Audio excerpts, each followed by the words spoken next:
Hello दोस्तों, बहुत बहुत स्वागत आप सभी का हमारे इस यूट्यूब चैनल क्रैश एजुकेशन में। दोस्तों, आज के इस वीडियो में हम लोग भौतिक विज्ञान का पहला चैप्टर देखेंगे, प्रकाश का परावर्तन। प्रकाश का परावर्तन जो है भौतिक विज्ञान में सबसे फर्स्ट चैप्टर है, सबसे पहला चैप्टर है और आज हम लोग इसी का अध्ययन करेंगे।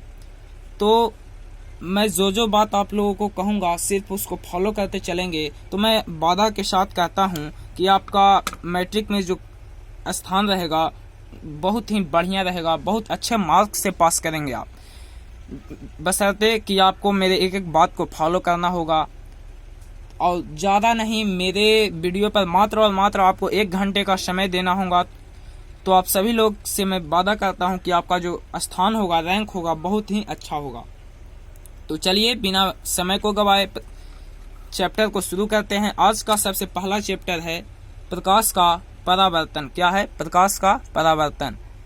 तो सबसे पहला चैप्टर है प्रकाश का परावर्तन और उसमें पढ़ना है सबसे पहले प्रकाश, सबसे पहले पढ़ना है प्रकाश और उसके बाद हम लोग पढ़ेंगे दर्पण। तो सबसे पहले प्रकाश है, उसके बाद है दर्पण।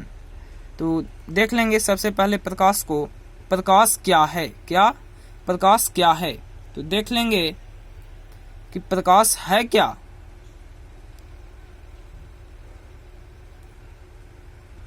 तो प्रकाश जो है एक ऐसा बाह्य भौतिक कारक है, बाहरी भौतिक कारक है, जिसकी उपस्थिति में हम लोग किसी वस्तु को देखने की अनुभूति प्राप्त करते हैं, वही प्रकाश कहलाता है। प्रकाश क्या है? तो प्रकाश एक ऐसा बाहरी भौतिक कारक है जिसकी उपस्थिति में हम लोग किसी वस्तु को देखने की अनुभूति प्राप्त करते हैं। और पहला बात, प्रकाश जो है, प्रकाश एक प्रकार का ऊर्जा है। क्या है? प्रकाश जो है एक प्रकार की ऊर्जा है। दूसरी बात यहाँ पर आती है कि प्रकाश जो है निर्वात में भी गमन करता है। प्रकाश निर्वात में भी गमन करता है। तीसरी बात यहाँ पे आती है कि निर्वात में जो इसकी चाल होती है 3 गुने 10⁸ मीटर पर सेकंड होती है। प्रकाश जो है निर्वात में 3 गुने 10⁸ मीटर प्रति सेकंड की रफ्तार से गमन करती है। और प्रकाश जो है एक सरल रेखा में गमन करता है। प्रकाश जो है एक सरल रेखा में गमन करता है। और 5वां बिंदु है, प्रकाश एक प्रकार का विद्युत चुंबकीय, प्रकाश एक प्रकार का विद्युत चुंबकीय तरंग होता है। प्रकाश एक प्रकार का विद्युत चुंबकीय तरंग होता है। तो इसमें देखिए 5 से 6 ऑब्जेक्टिव क्लियर हो चुका है। प्रकाश एक प्रकार का क्या है? तो ऊर्जा है। प्रकाश जो है निर्वात में भी गमन करता है। प्रकाश निर्वात में इसकी चाल 3 गुने 10⁸ मीटर पर सेकंड होती है। और प्रकाश जो है सीधी रेखा में, स्ट्रेट लाइन में गमन करता है। और प्रकाश एक प्रकार का विद्युत चुंबकीय तरंग है। प्रकाश एक प्रकार का विद्युत चुंबकीय तरंग है। अब तो प्रकाश से टॉपिक क्लियर हो गया। अब कहता है, देख लेंगे, अब कहता है किरण पुंज। दूसरा टॉपिक आता है किरण पुंज। किरण पुंज क्या है? दूसरा टॉपिक यही आता है हमारा कि किरण पुंज क्या है। तो कहता है प्रकाश जिस पथ पर चलता है, प्रकाश जिस पथ पर चलता है उसके किरणों को, किरण उसके दिशा को ही किरण पुंज कहा जाता है। कहता है प्रकाश जिस पथ पर चलता है उसी पथ को, उसी दिशा को हम लोग किरण पुंज कहते हैं। ठीक है, तो किरण पुंज क्या है? तो और जो देखिए आपके स्क्रीन पर जो दिखाई दे रहा है उस डिफिनीशन को आप लोग लिख लेंगे। बहुत ही अच्छा और शॉर्टकट डिफिनीशन है। तो डिफिनीशन को लिख लेंगे, किरण पुंज। तो किरण पुंज क्या है? तो प्रकाश जिस पथ पर चलता है उसके दिशा को ही, उसके पथ को ही किरण पुंज कहा जाता है। अब कहता है किरण कहा जाता है, किरण कहा जाता है। प्रकाश जिस पथ पर चलता है उसके दिशा को ही किरण कहा जाता है। अब कहता है किरण पुंज क्या है? अब कहता है किरण पुंज क्या है जी? किरण पुंज तो कहता है किरणों के समूह को, किरणों के समूह को किरण पुंज कहा जाता है। क्या? किरणों के समूह एक हो गया, क्या है? किरण है। ये क्या है? किरण है, किरण है। तो कहता है कि किरणों के जो समूह हो गए, किरण के समूह को ही किरण पुंज कहा जाता है। तो ये कंसेप्ट तो क्लियर हो गया कि किरण क्या है। तो प्रकाश जिस पथ पर चलता है उस पथ को हम किरण कहते हैं। और किरण पुंज क्या है? तो किरणों के समूह को किरण पुंज कहा जाता है। ठीक है, अब चलते हैं हम लोग, देख लेंगे। अब कहता है कि किरण पुंज जो होते हैं, देख लेंगे यहाँ पे देख लेंगे। कहता है किरण पुंज जो है कितने प्रकार के होते हैं। अब कहता है किरण पुंज कितने प्रकार के होते हैं। तो किरण पुंज जो हो गए वो 3 प्रकार के होते हैं। कितने प्रकार के? 3 प्रकार के। पहला होता है समांतर किरण पुंज, समांतर किरण पुंज। दूसरा होता है अभिसारी किरण पुंज, दूसरा होता है अभिसारी किरण पुंज, और तीसरा होता है अपसारी किरण पुंज।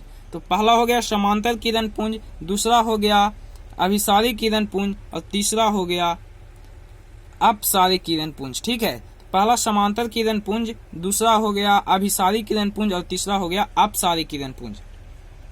तो अब कहता है समांतर किरण पुंज किसे कहते हैं, अभिसारी किरण पुंज किसे कहते हैं, और अपसारी किरण पुंज किसे कहते हैं। तो समांतर किरण पुंज वैसा किरण पुंज जिसमें सभी किरणें आपस में समांतर हो। देख लेंगे, वैसा किरण पुंज जिसमें सभी किरणें आपस में समांतर हो, समांतर किरण पुंज कहलाता है। जैसे ए एक प्रकार का क्या है, किरण। ए भी क्या है, किरण।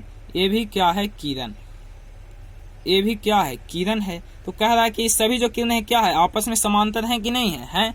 तो यही हो गया समांतर किरण पुंज का इमेज हो गया, फोटो हो गया। समांतर किरण पुंज सभी किरणें आपस में समांतर हो।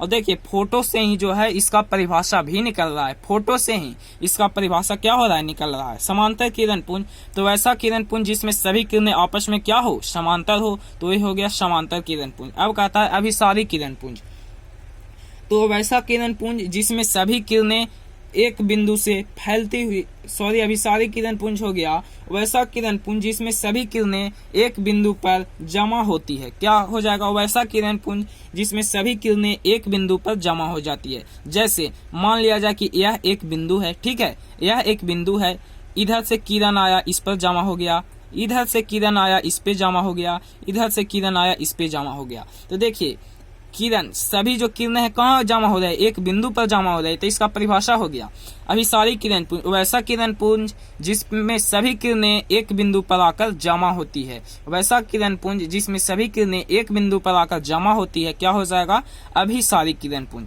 अब कहता है अपसारी किरण पुंज, वैसा किरण पुंज जिसमें सभी किरणें एक बिंदु से फैलती हुई प्रतीत होती है। मान लिया जाए कि यह एक बिंदु है, ठीक है, मान लिया जाए यह एक बिंदु है, यहाँ से देखिए फैल रहा है, क्या हो रहा है, यहाँ से जो है किरण पुंज फैल रहा है। तो यह क्या हो गया, अपसारी किरण पुंज। क्या हो गया, देखिए इसमें एरो इधर की ओर जा रहा है, इसमें एरो इधर की ओर जा रहा है। तो इसमें हो गया एक बिंदु से फैलती हुई प्रतीत होती है, इसमें हो गया एक बिंदु पर आती हुई प्रतीत होती है, और इसमें हो गया सभी किरणें आपस में समांतर होती है। तो तीनों का परिभाषा यहाँ पे मिल गया। पहला समांतर किरण पुंज, दूसरा अभिसारी किरण पुंज, और तीसरा अपसारी किरण पुंज। No doubts, no concept. देखिए अगर कोई भी डाउट रहेगा हमें कमेंट कर अवश्य बताइएगा। तो पहला है समांतर किरण पुंज, वैसा किरण पुंज जिसमें सभी किरणें आपस में क्या हो, समांतर हो। दूसरा हो गया अभिसारी किरण पुंज, वैसा किरण पुंज जिसमें सभी किरणें आपस में जिसमें सभी किरणें एक बिंदु पर आकर जमा होती है। अपसारी हो गया जिसमें वैसा किरण पुंज जिसमें सभी किरणें एक बिंदु से जाती हुई प्रतीत होती है। अब देखिए इन सभी जो परिभाषा है, अगर वीडियो पॉज करके लिखना चाहते हैं तो वीडियो पॉज करके आप लिख ले सकते हैं, ठीक है। अगर आप इसे लिखना चाहते हैं तो वीडियो को पॉज करिए और लिख लीजिए, ठीक है। तो अब तो हो गया किरण पुंज की बात यहाँ पे खत्म होती है। अब कहता है पदार्थ जो होते हैं, वो पदार्थ होते हैं जो कितने प्रकार के होते हैं, यहाँ पे देख लेंगे इतना दूर में। पदार्थ जो होते हैं कितने प्रकार के होते हैं, तो पदार्थ 2 प्रकार के। पहला पदार्थ होता है आत्मदीप्त पदार्थ, पहला हो गया आत्मदीप्त पदार्थ, और दूसरा हो गया अदीप्त पदार्थ। पहला आत्मदीप्त और दूसरा हो गया अदीप्त। अब कहता है आत्मदीप्त क्या है और अदीप्त क्या है। देखिए ऐसा जो पढ़ाई है किसी ने आज तक चैनल पे नहीं पढ़ाया होगा। जितना मैं विस्तार से पढ़ा रहा हूँ उतना विस्तार से आप लोगों को अभी तक कोई भी टीचर नहीं पढ़ाएंगे। तो मैं आशा करता हूँ आप लोगों को सभी बातें अच्छी तरह से समझ आ रही होगी, और जहाँ पे समझ आपको नहीं आती है वहाँ आप कमेंट कर अवश्य बता सकते हैं। तो पहला है आत्मदीप्त पदार्थ और दूसरा है अदीप्त पदार्थ। तो आत्मदीप्त पदार्थ क्या है, अदीप्त पदार्थ क्या है, अभी तो कुछ समझ में नहीं आ रहा होगा, लेकिन जब हम बता देंगे तो आपको टॉपिक बाय टॉपिक आपको याद आ जाएगा, ठीक है। तो आत्मदीप्त पदार्थ क्या है, तो वैसा पदार्थ जो स्वयं प्रकाश का उत्सर्जन करता है, वैसा पदार्थ जो स्वयं प्रकाश का उत्सर्जन करता है अर्थात स्वयं जलता हो, वैसा प्रकाश, वैसा पदार्थ जो स्वयं प्रकाश का उत्सर्जन करता। उत्सर्जन मतलब क्या होता है? छोड़ता हो, जो प्रकाश को मतलब त्याग देता हो। आत्मदीप्त वही हुआ जो प्रकाश का स्वयं उत्सर्जन करता हो, और अदीप्त हुआ कि वैसा पदार्थ जो स्वयं प्रकाश का उत्सर्जन नहीं करता है लेकिन प्रकाश की उपस्थिति में दिखाई देता है। दोनों डिफिनीशन को लिख लेंगे स्क्रीन को पॉज करके। आत्मदीप्त पदार्थ क्या है? वैसा पदार्थ जो स्वयं प्रकाश का उत्सर्जन करता है आत्मदीप्त पदार्थ कहलाता है। और अदीप्त हो गया वैसा पदार्थ जो स्वयं प्रकाश का उत्सर्जन नहीं करता है लेकिन प्रकाश की उपस्थिति में क्या होता है? दिखाई देता है। तो हो गया वैसा पदार्थ जो प्रकाश का उत्सर्जन करता है आत्मदीप्त पदार्थ, और अदीप्त पदार्थ वैसा पदार्थ जो स्वयं प्रकाश का उत्सर्जन तो नहीं करता है लेकिन प्रकाश की अगर वहां पर उपस्थिति हो तो वह दिखाई दे देगा अवश्य। आत्मदीप्त पदार्थ का उदाहरण हो गया सूर्य। यह पदार्थ प्रकाश का क्या करता है? उत्सर्जन करता है। सूर्य हो गया, तारा हो गया, जुगनू हो गया। ठीक है, सूर्य हो गया, तारा हो गया, जुगनू हो गया। अब कहता है अदीप्त पदार्थ का उदाहरण क्या है? तो अदीप्त पदार्थ में आ गया चंद्रमा हो गया, टेबल हो गया, कुर्सी हो गया, कलम हो गया, किताब हो गया, अनेक चीज जैसे आप समझ रहे होंगे। आत्मदीप्त पदार्थ हो गया सूरज, तारा, जुगनू और उल्का पिंड। ठीक है, आत्मदीप्त पदार्थ ये जो सभी पदार्थ हैं प्रकाश का उत्सर्जन करता है। मतलब कि आप देखेंगे सूर्य जो है प्रकाश को लेता है कि छोड़ता है? तो छोड़ता है। लेकिन अदीप्त पदार्थ क्या है? चंद्रमा, जैसे टेबल हो गया, चंद्रमा हो गया, कुर्सी हो गया, कलम हो गया। तो टेबल जो है क्या होता है? यह प्रकाश का उत्सर्जन तो नहीं करता है लेकिन प्रकाश की उपस्थिति मतलब जहाँ प्रकाश रहेगा वहाँ दिखाई देता है ना। तो यही हो गया आत्मदीप्त पदार्थ और अदीप्त पदार्थ। यही हो गया आत्मदीप्त और अदीप्त। तो ये भी कंसेप्ट क्लियर, ये भी कंसेप्ट क्लियर, ये भी क्लियर और ये भी क्लियर। चारों के चारों कंसेप्ट क्लियर हो गए ना? अगर नहीं हुए तो कमेंट कर बताइएगा। और आशा करता हूं कि ये आपको बहुत अच्छी तरह से याद हो गया होगा। फिर से हम एक बार दोहरा देते हैं। ठीक है, फिर से हम एक बार दोहरा देते हैं।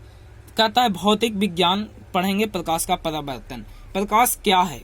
तो प्रकाश एक ऐसा वह भौतिक कारक है जिसकी उपस्थिति में हम लोग किसी वस्तु को देखने की अनुभूति प्राप्त करते हैं, प्रकाश कहलाता है। ठीक है, प्रकाश कहलाता है। अब कहता है प्रकाश क्या है? तो प्रकाश एक प्रकार का ऊर्जा है जो निर्वात में भी गमन करता है। निर्वात में इसकी चाल 3 × 10⁸ मीटर पर सेकंड होती है। प्रकाश सरल रेखा में गति करता है यानी गमन करता है। और प्रकाश जो है एक प्रकार का विद्युत चुंबकीय तरंग होता है।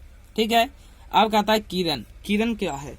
तो किरण जो है प्रकाश जिस पथ पर चलता है उस पथ को, इस दिशा को ही किरण कहा जाता है। प्रकाश जिस पथ पे चलता है उस पथ को किरण कहा जाता है। और किरणों के समूह को किरण पुंज कहा जाता है। किरणों के समूह को किरण पुंज कहा जाता है। ठीक है, अब कहता है कि पदार्थ कितने प्रकार के होते हैं?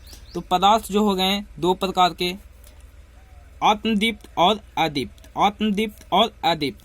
आत्मदीप्त में हो गए सूर्य, तारा, जुगनू, उल्का पिंड। अदीप्त में हो गए चंद्रमा, टेबल, कुर्सी, कलम। अब कहता है यहाँ पे देखिए एक टॉपिक छूट गया, किरण पुंज। यहाँ पे देख लेंगे किरण पुंज जो होता है, किरण पुंज 3 प्रकार के होते हैं। समांतर किरण पुंज, यहाँ पे हो गया समांतर किरण पुंज, अभिसारी किरण पुंज और अपसारी किरण पुंज। तो समांतर किरण पुंज क्या है? तो समांतर किरण पुंज जिसमें सभी किरणें आपस में समांतर हो, समांतर किरण पुंज देख लेंगे। अभिसारी किरण पुंज वैसा किरण पुंज जिसमें सभी किरणें एक बिंदु पर आकर मिलती हुई प्रतीत होती है। देख लेंगे, एक किरण पर आकर मिल रही है। अपसारी में हो गया वैसा किरण पुंज जिसमें सभी किरणें एक बिंदु से जाती हुई प्रतीत होती है। क्या? जाती हुई प्रतीत होती है। तो आज कंसेप्ट क्लियर हो गया, आज का कंसेप्ट। और अगर वीडियो अच्छा लगा हो तो इसे लाइक कर दीजिएगा, दोस्तों के पास शेयर कर दीजिए, और चैनल पे पहली बार आए हैं तो इसे सब्सक्राइब अवश्य कर लीजिए। ठीक है, तो चलिए आज तक इतना ही। आज का क्लास मात्र और मात्र 15 मिनट का लिए हैं। कल से हम लोग 1 घंटा का क्लास करेंगे। तब तक के लिए जय हिंद।